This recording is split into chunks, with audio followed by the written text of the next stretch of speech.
Best mutual funds कौन से है, नेक्स्ट कौन सा स्टॉक्स अच्छा परफॉर्म करेंगे, ये सबको जानना है। सबको अपना पैसा बहुत जल्दी ग्रो करना है, लेकिन ये बात को बहुत कम लोग समझते हैं कि आप ना सिर्फ एक इमरजेंसी दूर हो बैंकरप्ट होने से। पर लेटेस्ट रिपोर्ट्स 71% जो लोग कंपनी में काम करते हैं वो हॉस्पिटल का खर्चा खुद की पॉकेट से देते हैं। तो एक भी लंबा हॉस्पिटलाइजेशन हुआ उनकी या फिर उनकी फैमिली का, तो पूरी जो सेविंग है वो एक झटके में खत्म हो जाएगी। और ये तो बात मैंने सिर्फ हॉस्पिटलाइजेशन की करी, लेकिन कोई और भी इमरजेंसी हो सकती है। हो सकता है कल को कोई लीगल इशू हो जाए, या फिर आपकी नौकरी चली जाए, घर में कोई अनएक्सपेक्टेड खर्चा हो सकता है, या फिर कोई पर्सनल इमरजेंसी भी आ सकती है। तो कुछ भी हो सकता है। अगर इन इमरजेंसीज के लिए हमने प्लान नहीं किया तो ज्यादातर जो इंडियंस है वो कभी भी बैंकरप्ट हो सकता है। आपका तो पता नहीं, लेकिन मुझे इतने अनसर्टेनिटी से रहने में बहुत ज्यादा डर है। यहाँ पर कुछ भी बोलेंगे कि मेडिकल इमरजेंसी के लिए आपने हेल्थ इंश्योरेंस बताया था, आपने ही सजेस्ट करा था, तो ऐसे में जो मेरे बाकी की इमरजेंसीज मैंने आपको बताई उनके बारे में क्या, उसके लिए तो कोई इंश्योरेंस नहीं है मार्केट में।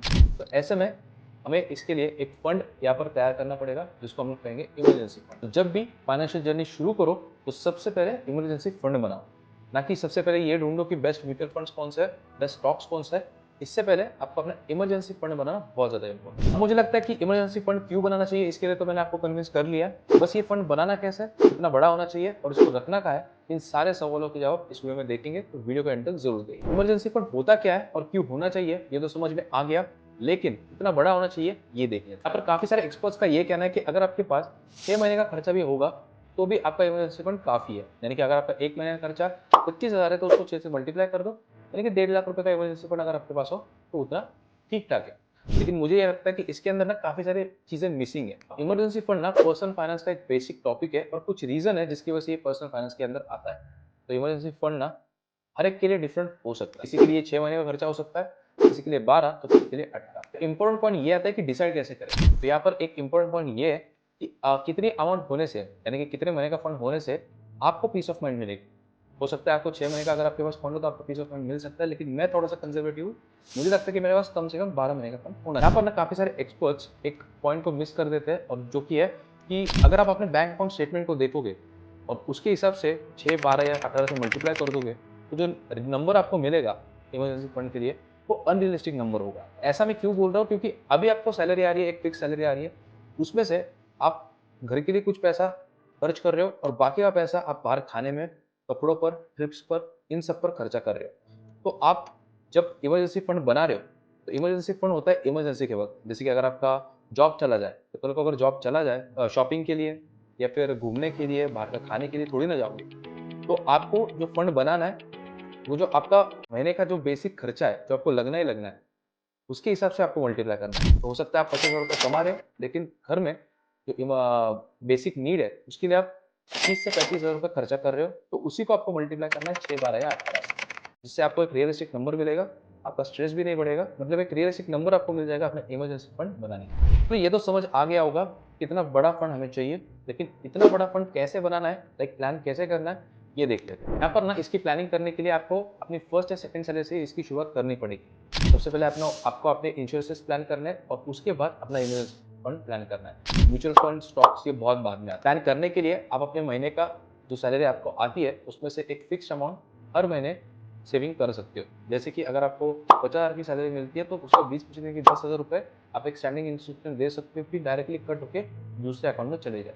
लेकिन अगर आपका कोई ईएमआई वगैरह है आपके ऊपर, तो सबसे पहले उसको प्रायोरिटाइज करिए और बाद में जो भी बचता है उसको एक स्टैंडिंग इंस्ट्रक्शन दे के जितना हो सके उतना दूसरे अकाउंट में सेव करने की कोशिश की। पर मैंने आपको बोल तो दिया कि अपने सेविंग अकाउंट से स्टैंडिंग इंस्ट्रक्शन लगा के पैसा दूसरे अकाउंट में आपको शिफ्ट करना है।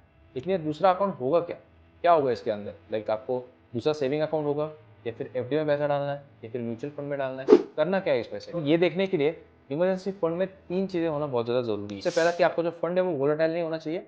जब भी आपको पैसों की जरूरत पड़े आप उसमें से पैसे निकालने को आपको होना चाहिए। दूसरा कि ये फंड इमीडिएटली अवेलेबल होना चाहिए। यहाँ पर जो वर्ड है वो इंपॉर्टेंट है, इमीडिएटली मैंने कहा। ऐसा ना हो कि आपको इमरजेंसी है और कोई बोले कि 2 दिन बाद आना फिर आपको पैसे मिले। और तीसरा पॉइंट ये है कि एटलीस्ट इस फंड को इन्फ्लेशन को बीट करना आना चाहिए। मान लीजिए आपने 3 लाख का फंड बना लिया है और 10 साल आप उसको कुछ हाथ नहीं लगाते हो और 10 साल बाद आपको इमरजेंसी की जरूरत पड़ जाती है और आप जब देखने जाते हो तो आपको पता लगता है कि इन्फ्लेशन के कारण आपका जो 3 लाख का फंड था वो 1.5 लाख का रह गया है।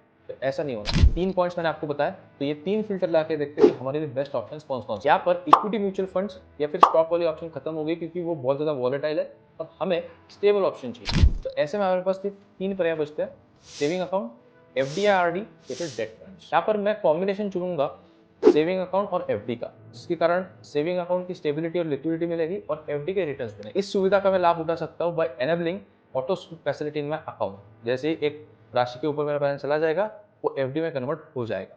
और इसके लिए मैं चाहूँगा कि आप एक अलग से सेविंग अकाउंट इसके लिए बनाएं। अगला पर्याय वो है डेट रिटर्न्स।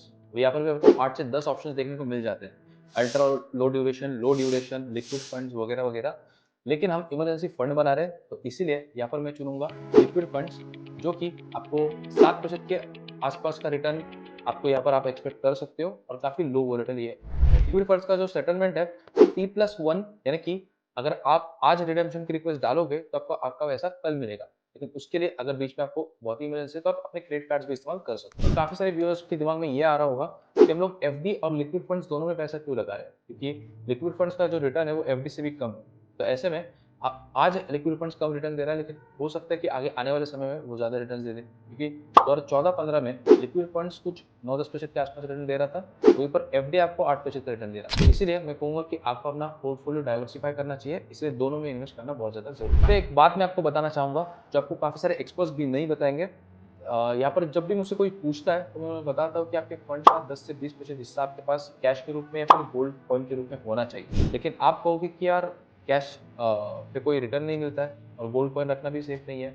लेकिन यहाँ पर जब हम इमरजेंसी फंड बना रहे हैं तो हो सकता है कि हमें ऐसा भी कल को हो जाए कि एटीएम काम ना करे, साइबर अटैक हो जाए, आपके डिजिटल ट्रांजेक्शन होना बंद हो जाए। तो ऐसे में ये जो गोल्ड कॉइन और कैश है वो बहुत ज़्यादा काम में आएगा। अब मुझे पता है कि 99% ऐसा नहीं होगा, लेकिन फिर भी जब हम लोग इमरजेंसी फंड प्लान कर रहे हैं, you should plan for that 1% also. इसलिए मुझे लगता है कि हमें पास ना कॉम्बिनेशन होना चाहिए। 50 to 60% पैसा हमारा होना चाहिए सेपरेट सेविंग अकाउंट के अंदर with auto sweep facility enabled, और 30 से 35% पैसा हमारा होना चाहिए लिक्विड या फिर आर्बिट्राज फंड के अंदर, और 10% हमारे पास होना चाहिए इन फॉर्म ऑफ कैश और गोल्ड। बेसिकली यहाँ पर इमरजेंसी फंड से जुड़ा हुआ हर एक पहलू हमने इस वीडियो के अंदर डिस्कस कर लिया है। अब इस वीडियो को बनाने में ना हमारी बहुत ज़्यादा मेहनत लगती है, सब इन्फॉर्मेशन ढूंढ के आप तक पहुँचाने में। तो अगर आपको वीडियो सच में अच्छा लगा तो एक छोटा सा कमेंट कर देना, this is the best video on emergency fund. हमारी मेहनत सक्सेसफुल हो जाए। वीडियो एंड करने से पहले आपको 2 टिप्स देना चाहूंगा आपके इमरजेंसी फंड के लिए। पहला पॉइंट ये है कि एक वन टाइम प्रोसेस नहीं है, आपको हर 1 से 2 साल बाद अपने फंड को रिव्यू करना चाहिए, क्योंकि आपकी लाइफस्टाइल 20s के बाद बदलती रहती है, अर्ली 30s तक आपकी लाइफस्टाइल हर 2 साल बाद चेंज होती रहती है। तो उस हिसाब से आपको हर 1-2 साल में अपने फंड को रिव्यू करना चाहिए और उस हिसाब से एडजस्टमेंट करनी। दूसरा पॉइंट ये है कि अगर आपने किसी भी कारणवश आपने इमरजेंसी फंड को इस्तेमाल कर लिया तो आपकी पहली प्रायोरिटी यही होनी चाहिए कि आपको फिर से उस फंड को भर देना है। अब जाहिर सी बात है कि इमरजेंसी फंड होता है इसीलिए कि अगर आपको कोई इमरजेंसी आती है तो आप उसको इस्तेमाल करो, लेकिन अगर कर रहे हो तो फिर से जितना भी इस्तेमाल किया उसको फिर से आपको भर देना है। That's it for this video. अगर वीडियो आपको अच्छा लगा तो प्लीज़ कमेंट करना मत भूलना। This is the best video for emergency fund. और वीडियो अच्छा लगा तो वीडियो को एक लाइक जरूर कर देना, क्योंकि आपका एक लाइक मुझे बहुत ज़्यादा मोटिवेट करेगा ऐसे ही और कंटेंट